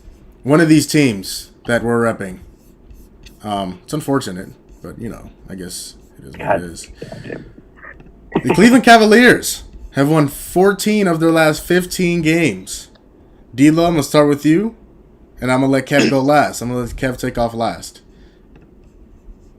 Are the Cavs true contenders? Could they compete to win the East and go to the finals? Absolutely. I mean, Donovan Mitchell has been incredible, with both Garland out with the jaw fracture. He's come back recently, and then Evan Mobley's still out, right? No, he's back. He's back. Is he? Did he come back? He came back last week. Yeah. Either way, Donovan Mitchell has been incredible. Should have been also starter too. He will be, and I think that Mitchell can carry them as far as Mitchell wants to carry them. I think in the past, they obviously in Utah had problems on defense, and that's partially on Rudy Gobert, right? Teams would go out and they would ISO him on a 3-point line, and they would get easy buckets. But now you have two very versatile bigs in both Evan Mobley and Jared Allen, who can go out there and Jared Allen maybe a little less consistently than Mobley, but both can get a stop out there, right? In which Rudy Gobert, he was just too slow, and he couldn't guard those faster guards, and it would lead to open threes everywhere. But offensively, I think that the Cavs will go as far as Mitchell takes them. Garland is a fantastic second option. But again, it's Mitchell's team, and in all honesty, I hope he stays. This Cavs team is really fun to watch. But obviously he's coming up on that contract, and we'll see. You want to go to the Heat, huh? I'd love it. How long have the Heat been looking for a superstar? I mean, first they wanted Donovan Mitchell. Now that they wanted Bradley Beal, they Damian Lillard. Dame. I mean, I can't get anybody. The Heat have been looking for a superstar for a minute. But Kevin, before you go, this Cavs team is very good. They're very good, and no one's talking about them. I'm like, damn, like everyone's talking about the Knicks and their streak. No one's talking about the Cavs and their streak. But let me tell you, that Knicks team, that's a good basketball team over there. No, they are, but that's a good basketball team over there. Jalen Brunson has been again. The fact that he's not starting in the All-Star game is beyond me. But that's a good basketball team. I mean, they got some good pieces. They got Brunson. They traded for OG. Julius Randle's hurt, but he's going to come back and he's going to be good. So that team has some pieces. I don't know if Mitch Robinson is coming back this season, but Isaiah Hardenstein has been playing really well. For the Cavs, I don't have anything against the Cavs. Don't do it, Jamal. I don't see them competing with Boston or Milwaukee. I just don't. Boston, yes, but Milwaukee, I'm pretty sure we can take Milwaukee. No, if I was a betting man, if I had to put money, I wouldn't put any money on Cleveland against Milwaukee. I mean, that team, yes, I understand you have length in Mobley and Allen. I've yet to see anybody stop Giannis. I mean, I don't give a damn who you are, whether you're 7 feet with a 7 feet wingspan, whether you're 6'8", look like Zion. I have not seen anybody stop Giannis. And then Damian Lillard, he's really the X factor. I mean, in a 7-game series, if he plays well, Cleveland has no chance. But if he's inconsistent like he's been all season, you have a chance, and you may even win that series. So, but Boston for sure. I don't see you guys competing with Boston. I had Philly over you guys until obviously Embiid got hurt. So I definitely got you guys over Philly. Indiana, I love that team. I think they're gonna make a run after the All-Star game or after the All-Star break. But yeah, I don't see you guys really making a run. Making a run. I don't see you guys making a run to the finals. I mean, there's too many, and that's the only team. The Knicks, the Bucks, the Celtics are the only teams that I can see. I mean, last year you had the same basketball team, and the Knicks. No. We have a different team this year, bro. Oh, the same starting lineup. Well, the different supporting cast, and this supporting cast has been playing a lot better than what we had last year. True, but like I said, you got the same starting lineup, and the Knicks got better. So, and the Knicks put you out in 5 last year. So those are the 3 teams I'd worry about for the Cavs. I just don't think you match up very well against those teams. With the dynamic, with Jalen Brunson playing at the level he is, he's gotten way better. And OG with his wing defending ability and his on-ball defending ability, putting him on Donovan Mitchell, causing problems for him. And Donovan Mitchell doesn't play a lick of defense, and neither does Darius Garland. So neither does Dame. And that's why I was saying, I was like, I don't know if you've been noticing. Milwaukee, obviously you have a chance if Dame doesn't play well offensively, because like you said, Dame might be the most one-way superstar I've ever seen in my life. So Knicks, Bucks, Celtics. Bucks solely because of Giannis. The Knicks is because I love Jalen Brunson. I love that team. I love the acquisition of OG. Isaiah Hartenstein has been playing well. Julius Randle is going to do what Julius Randle does. And then Boston for obvious reasons. And then Miami. Huh? And then Miami. So we'll get to Miami in a few minutes, and we'll talk about how trash they've been. But so I mean, like I said, I wouldn't mind saying Cleveland has a chance, but if I'm being completely honest, it's hard for me to say that they can beat Boston or Milwaukee. Well, if we're looking right now, right, if they stick in that 2 seed, they play, depending on how things move. Obviously, we talked about Philly possibly dropping. As of right now, they would either play the winner of the Magic or the Heat in the play-in tournament, whoever wins that game. Yeah. They beat either of those teams. Just coming as a Heat fan, it hurts my heart unless playoff Jimmy comes to compete, in which case, something may happen. But realistically speaking, Cleveland wins. And then they go on to play the winner of Milwaukee? Indiana, Milwaukee. And Indiana. You don't think that they have a chance at all to beat Milwaukee? Like I said, there's some variables that go into. If Damian Lillard is playing like Damian Lillard, I don't think there's any shot that the Cavs beat them because they have the size to match up with Mobley and Allen. So I don't think there's any way they beat Milwaukee if Damian Lillard is playing like Damian Lillard. But if Damian Lillard is playing like he has this season, of being inconsistent and having I think the Cavs can beat them. Excluding last year, though, you don't think Donovan Mitchell has what it takes to carry them? No, not to the finals. One thing I want to point out is Milwaukee. Is this year Spider's been playing very good defense. From what he's known as, he's been playing very good defense for us. So hey, go ahead and take off, Kev. What D'Lo and I have got our feelings out about the Cavs. Go ahead, take off. Realistically, The only thing the only argument that you can make about Cleveland is we haven't proven anything yet. There's nothing to show yet. But from what we've seen, especially with Mobley and Garland out for the majority of the season, and the fact that we've gone that winning streak without two of our starters, that's pretty impressive. And Jared Allen's been playing like an all-star. In my opinion, he was all-star snubs, averaging 18 point something points per game and 13 rebounds, averaging almost 2 blocks a game with very good field goal percentage. I think he was snubbed in my opinion.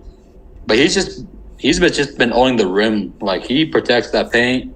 And Mitchell too. Mitchell's been playing not tremendous defense, but he's playing decent defense for what he's known as defensively.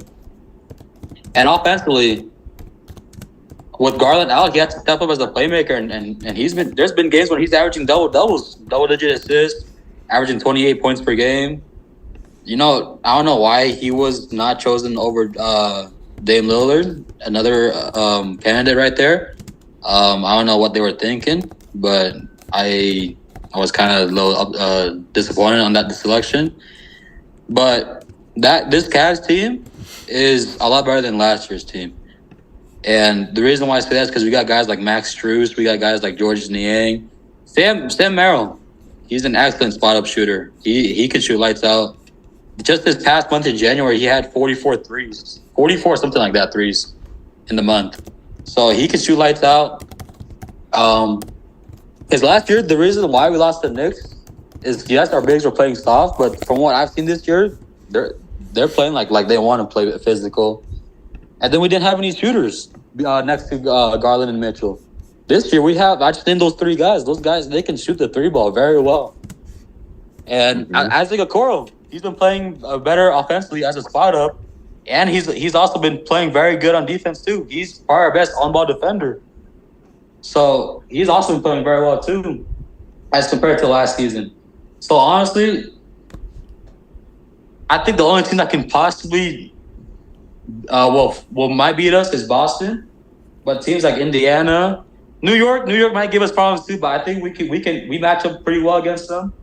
So I'm not entirely worried about the Knicks as I am about the Celtics, but I think this team has a shot making it to the Eastern Conference Finals. I'm not sure finals-wise because Boston's probably the best team in the league in my opinion, but Eastern Conference Finals, I probably got them up there. So one thing I will say about Cleveland, they're very good defensively. Cleveland is a very good defensive team. They're second in the league in defensive efficiency. So they're a very good defensive team. But we've seen it before. What's their offensive rating? Huh? What's their offensive rating? I can check right now. But we've seen it not only in Cleveland, but we've seen it in Utah. How small Donovan Mitchell shrinks in the playoffs. And we saw it last year. For whatever reason, Donovan Mitchell. Once. Huh? We've seen it once. When? Last year. No, because Donovan Mitchell has played phenomenal in every other playoff. How many times were they the one seed in Utah, and they got beat by the Clippers without Kawhi? I think it was just the one season, no? Just the one. Our top seeds in Utah, and that was in the second round. Again, that team did not have Kawhi Leonard, and then they lost to Dallas the following year without Luka.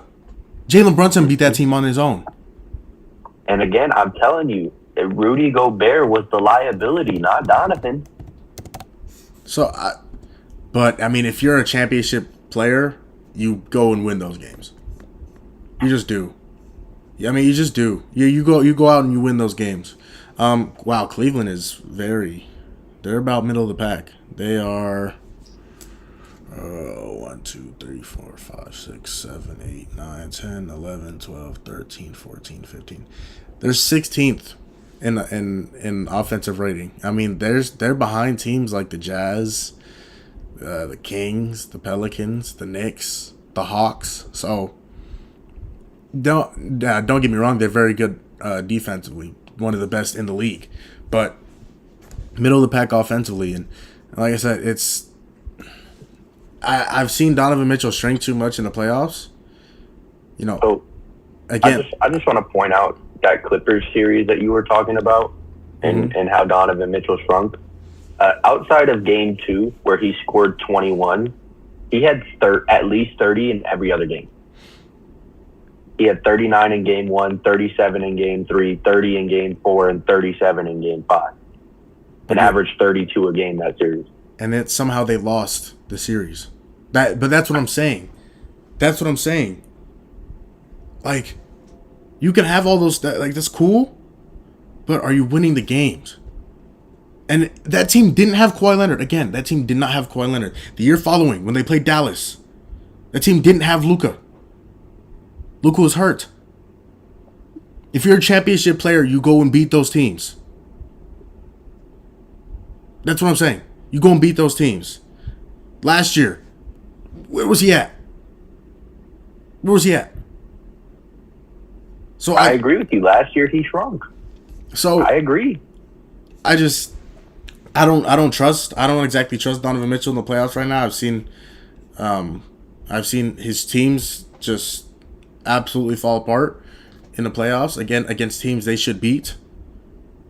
And yeah, I mean, outside of Game 1, he shrunk. He had 38 in Game 1 and then scored only 20 plus twice. So, again, I've seen Donovan Mitchell. I've seen Donovan Mitchell's teams that he's on. Maybe not him, but hold on, let me see. I was gonna say, I see what you're talking about in the Dallas series. Those last 2, maybe 3 games, he did shrink. 23, 9, and then 23 again. And he lost all 3 of those games. So, it's like I said, it's hard to say that Donovan Mitchell can be the best team on a championship, or the best player on a championship team, or a team that even gets to the finals. So, let me see here. So 2017, 2018, played 11 games. Who did they play that year? It played OKC in the first round, and that was with Paul George, a prime MVP Russ, and a Carmelo. All right.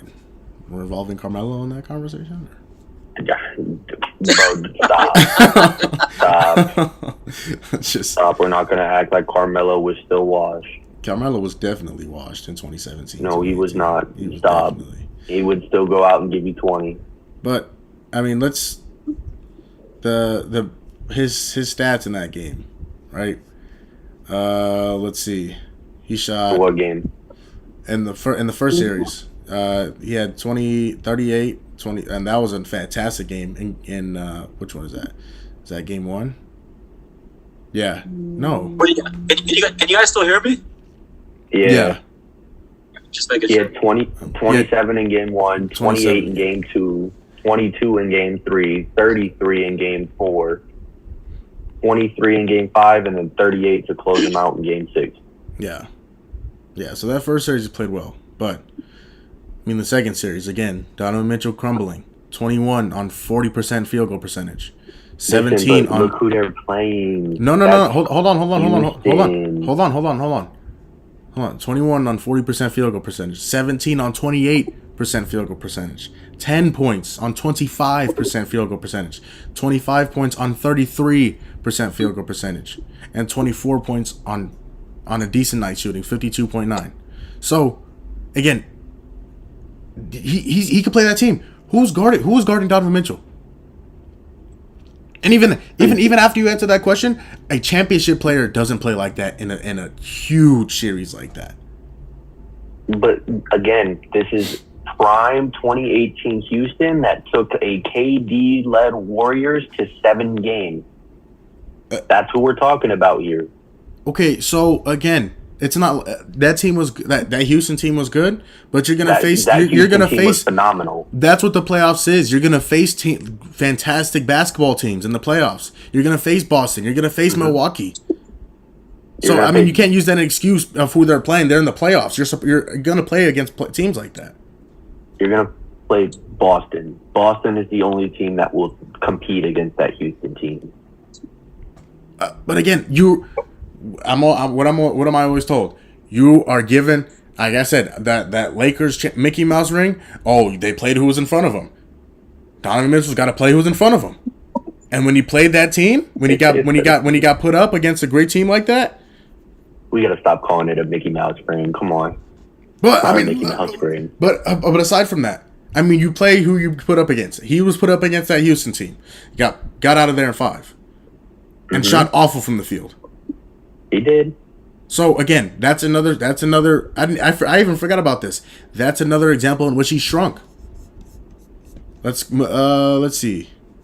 And then the following year, they played Houston again, and they were again out of there in 5. Yeah, I mean, I'm trying to say now that Denver series in the bubble, he balled. He hooped in that series. I can't say nothing about that. He had. Both him and Jamal Murray went off that series. Yeah, I can't say nothing about that Denver series. He had one bad game in Game 3. Aside from that, he was on a different level. So that I can't take away from him.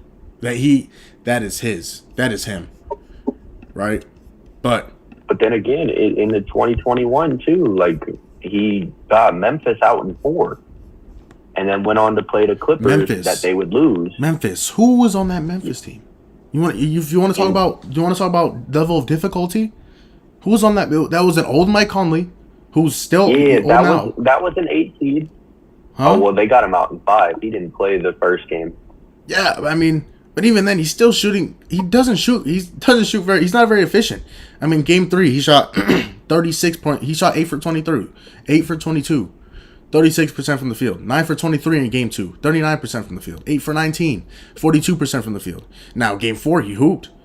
He had 30 and he shot 11 for 16. But he also had 25, 29, and 30 in all those other games that you just mentioned. Yeah, but, I mean, if you're getting 25 points, if you're getting 29 points on 23 shots and then only making 9, those are shots that some other guys can take. But you also have to look at his plus minus. He was plus on every time of every one of those games. He had a positive plus minus. That's true. It's not like he was going out there and just shot chucking. Like he was. I mean, you could have fooled me though. He needed to do. You could have fooled. I mean, look, he shot 20. He got 29 points on 23 shots. He got 25 points on 19 shots. I mean, when you put him up, you're gonna get points. It's just how many of them fall. Mm-hmm. So. Yeah. And even in the Clippers series, I mean, he won the first 2 games and then lost 4 in a row. He had 45 and 37 in the first 2 games. You want to talk plus minus? He was -2 in Game 2. Mm-hmm. Right, and he actually had he had a decent stat line. Right, but you go to Game 3, plus minus again, -10, 11 for 24, 40 under 50% again. He had 30, but again, at what cost? Game 4. 9 for 26. He had 37. Cool. You want to talk about plus minus? He was -15. Look who he's sharing the floor with. Who was he sharing the floor with, D'Lo? When he was on the floor, Rudy Gobert was also on the floor. And I told you, come playoff time, they love to attack Rudy. They love to do it. Defensively. That's why his plus minus is bad. Okay, but so what happened on all these other pluses that they had against Memphis? Was Rudy Gobert not on the floor? No, he was. But who do they have attacking him? They had Mike Conley and Marc Gasol. I don't think Marc Gasol was there in 2021. What year was this? Oh, 2021. He had already been in Toronto. That was Who was there? Who was it? Jaren Jackson. Was it Steven Adams? I don't know. Again, I think he might have still been in OKC. I listen to a lot of Shannon Sharp. One of the things Shannon Sharp says, you never take what you do in a win in a loss. So if you're attacking Rudy Gobert, just because you won, it doesn't matter. But then it shows up in the next series, how you gonna now it makes a difference. When the same thing was happening in the first round and you were winning. You didn't mention it when they were winning. But as soon as the Clippers series came around, that's when you said it. It was still happening though. But it wasn't a factor in the first game. Yeah, because Memphis was not as good of a team as that Clippers team. But Rudy Gobert was still on the floor, was he not? Yes, he was. Okay, so what? So why does he have a plus minus?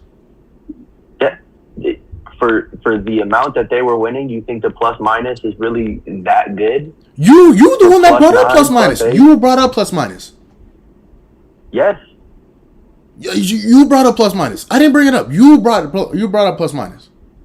Yes. So I'm just saying Outside the reason of that the reason game the reason that he has a plus, such a good plus minus in the first round, it can't be the same reason. 8 seed Memphis. It can't be the same reason he has a negative plus minus in the second round. Actually, what it is. Did you watch that Clippers series? I did. Did you watch what PG and Terrence Mann and everyone was doing to that? So you're telling me Kawhi wasn't on the floor for the first 2 games, and then he got hurt. And the 2 games that they won, so they lost 4 straight against the Clippers team, who did not have their best player. Or maybe it was game 4. I don't remember. I think it might have been 2-2 when he went out. Because they ended up winning that game where he partially tore. Yeah, they won that game. But again, so you're telling me Donovan Mitchell, as a 1 seed, as a number 1 seed, can't go out and beat a Clippers team without their best player, with the series tied 2-2, with a game at home, Game 6 at home, a closeout game at home. Listen, I agree with that point. They should have won. They should have won that game. And that's what I'm saying. He shrinks. Against Houston, he shrunk. Against the Clippers, he shrunk. Yeah, that one game at home that you're talking about, he did shrink. Or, no, 6 that for wasn't 19. even at home. 6 for 19. That was at the crib. They lost 111, 119. Oh, yeah, it was. And then in LA. I'm looking at the wrong game. In LA, in game 4. In LA, closeout game. Huh? In LA, closeout game. No, I'm talking about game 4. Game 4. He shot 9 for 26. You brought up 37 points. You didn't mention the 9 for 26 and the negative plus minus. He had 37. On 26 shots. On if 26 shots. Had 37 and lost, it would be a big deal. Huh? It wouldn't be a big deal, right? It'd be he tried his best. Exactly. You wouldn't take what you would in a win in a loss. So that's what I'm saying. It's 9 for 26. You can have 37 points, but when you're putting up 26 and only make 9, we were just talking about it earlier with that Tom Brady game. He had 505 with 3 touchdowns. Was that his fault? No, right? Donovan Mitchell had 37. Is that his fault? No. He put up 37 points on 26 shots, D-Lo. You're not listening to what I'm saying. On 26 shots. I know somebody who lives right here in Phoenix that can put 37 points up on 19 shots. Any star is putting up more than 20 shots a game. Okay. Right or wrong. But also, any star is scoring more than 35 points if they put up 23 shots. I know 3 guys that live here in Phoenix that have done it recently. Biased, dude. Huh? You're biased. How am I biased? I have nothing against Donovan Mitchell. How am I biased? Bradley Beal just got 43 on 21 shots, 16 for 21. In a regular season. Devin Booker last season got 47 on 20 some odd shots. Okay. Like you said, he had a good game. Like you're telling me, I'm biased. I don't understand what the point is. Here's what the point is. Devin Booker, Kevin Durant, gone to the finals as the best player on their team, and they show up in the playoffs. Guys like that, guys like LeBron, guys like Jason Tatum. Right? They show up in the playoffs. You know who doesn't? Guys like Donovan Mitchell, guys like James Harden, guys like Joel Embiid. I didn't even mention Jimmy Butler and the guys that take their team to the playoffs or take their team to the finals. So, I haven't seen Donovan Mitchell do it. On the level of those guys? Huh? Do you think he's on the level of those guys? Donovan Mitchell? Yeah. No. He's not on the same level as Jimmy Butler or Devin Booker or Kevin Durant. He's not. Okay. And that's only a good the opinion. Huh? It's a good opinion. So we'll see this year. Like, I don't know. That's what I'm saying. But at the same time, that's what I'm saying. I don't trust the Cavs. Because he has a good supporting cast around him this year. He does. Again, he was the number 1 seed in Utah. He was the number 1 seed. He was the number 2 seed. You had to have a good supporting cast for you to be that high of a seed. But you compare that Utah Jazz team to this Cleveland Cavaliers team. Besides Gobert as an All-Star, they didn't have anyone else in that squad. In my honest opinion. Let's go ahead and do that. Let's go ahead and look up last year when we beat Milwaukee, they were the number 1 seed. All right, so and we got him out of there in 5. Does that mean that Giannis is bad and can't carry a team to a chip? Say it again. We got Giannis out of there in 5 games, and he was the number 1 seed in the first round. Mm-hmm. Does that mean that Giannis can't carry a team to a chip? So, first of all, I do want to mention Giannis was hurt in that series, I think, for 2 games. Secondly, I've seen Giannis win a championship. I've seen him firsthand. I've seen him work. I've seen him win a championship. And he got knocked in the first round by an 8 seed. He was a 1 seed. You're absolutely right. And I'll mention again. He was hurt. Cast, right? He was hurt for 2 games. But like I also said, have the supporting cast? That's why I didn't mention Giannis, because I've seen Giannis win the ring as the best player on his team. So what happened in the other 3 games that we played? Huh? What happened in the other 3 games that we played where he played? You guys won. He went 2-1. What finals is it that Donovan Mitchell went to? He hasn't. So I just don't understand why you're bringing Giannis up in the same sentence as Donovan Mitchell when Donovan Mitchell hasn't even been to a conference finals, let alone an NBA finals. And has he always been the best player on his team? Listen, again, you're using this logic, and I'm trying to use this same logic, and you're saying it's not the same. Yes, because you're using guys that have done it already. You're using guys that have bring up Giannis the first seed last year. James Harden. That's a guy to compare him to. James Harden. Answer the question. Was Giannis the first seed last year? He was. Did he have a supporting cast? Yeah.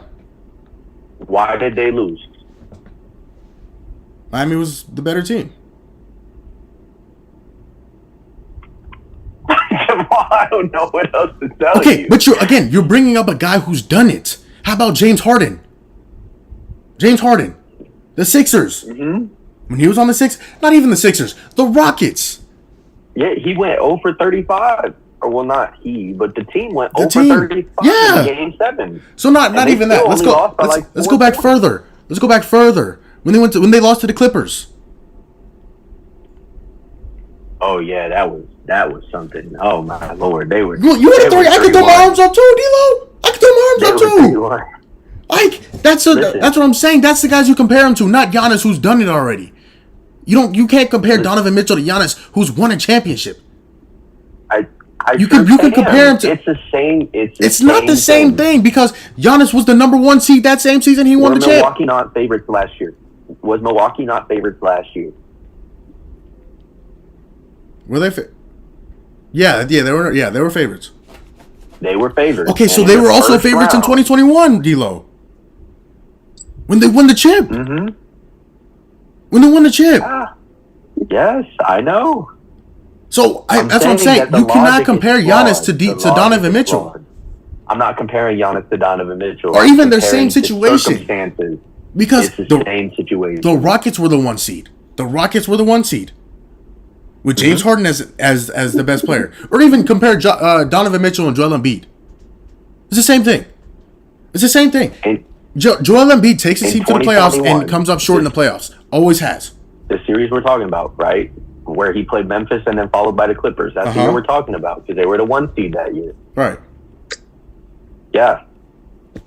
How is that situation any different from the situation that Giannis was in last year? Where they were a 1 seed, expected to win, and came up short. Now, if Donovan Mitchell, like I said, I wouldn't be saying this stuff. I wouldn't be saying this stuff about Donovan Mitchell if I've seen him do it before. Nobody says anything about Giannis because he's done it before. Nobody ever mentions Giannis in the playoffs, and nobody ever mentions Giannis being bad in the playoffs. Why? Because we've seen him do it before. No, we've seen him do it one time. How many times have we seen Donovan Mitchell do it? What has he done? What has he done? How many times have we seen Donovan Mitchell do it? If we want to talk about playoff jokers, how many times has Giannis, outside of that one time, been to... What did they do that one time? Outside of that one chip that they got. Mm-hmm. Yes, I'll say outside of the one chip that they got, how many times has Giannis been to an Eastern Conference final? Is it twice? Twice. When they played the 1 year that they won, and they played the Raptors. Outside of that, we act like Giannis hasn't been in the league for 10 years at this point. Okay, let me ask you this. Outside of the one chip that Donovan Mitchell has, how many times has he been to the Western Conference Finals? Or the Conference Finals? Donovan Mitchell don't have a chip. Oh, hold on. Wait. This is breaking news. Donovan Mitchell doesn't have a ring. Yes. And he's been to the second round. How many times has Donovan Mitchell been to the Conference Finals? He hasn't. No way. Hold on. Let me. I gotta ask this. Because I'm so confused now. So Donovan Mitchell, although I'm saying he's never showed he can take his team to the conference finals. You're telling me he's never been to a conference finals? Nope. No, that can't be true. That can't be true. That's what I'm saying. I'm not saying it because I just think. I'm not saying it's just because I just think that he can't take him to a conference finals. I'm saying it because he hasn't. What do you think, Kevin? Ask me again. You're the Cavs fan. Ask me again. I said you're the Cavs fan. What do you think? Do you think Donovan Mitchell can take you guys to the conference finals? Or the Eastern Conference Finals? Eastern or NBA Finals. Either or. I'm not sure about finals, but Eastern Conference, I say that's probably the farthest we're going to go to. And we might lose. And I'm going to say we're going to lose to Boston in the Eastern Conference Finals. But he can still take you there. He has the potential to take you there, right? Him and the team that we got right now, the team that's surrounding him, with the supporting cast that he has, yes. All right, that's all I need to know. And it's just not me being biased because was tired of it. He's still here. Did he leave? Nah, he got up out of his chair. Jamal, you still here? No, he's out of his chair. He left. But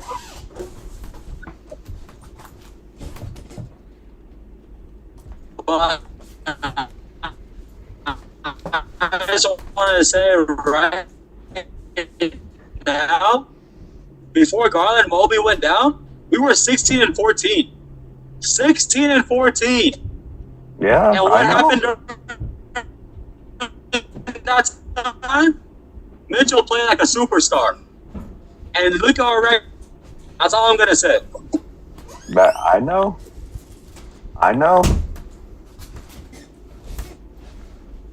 Jamal, you can come back now, Jamal. It's okay. He's in the background. I see him. I see him.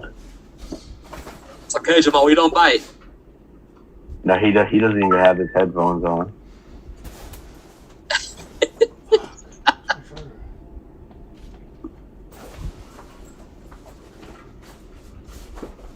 Text Jamal. Tell him he can come back. It's okay.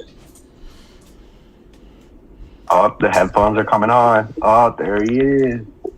Gumo. Hey, bro. Hey, listen. I heard only a little bit of what was just happening, but like I said, Donovan Mitchell, I haven't seen him been able to, like I said, I'll say the same thing about James Harden. I haven't seen James Harden take his team to a championship, whether he's the best player or not. So, hold on real quick. We're holding. What happened? I'm cutting out right now. What were you saying? All I'm trying to get is that Donovan Mitchell has the capability to take them to an Eastern Conference final, possibly even a final, depending on how Jason Tatum plays. Because last year he was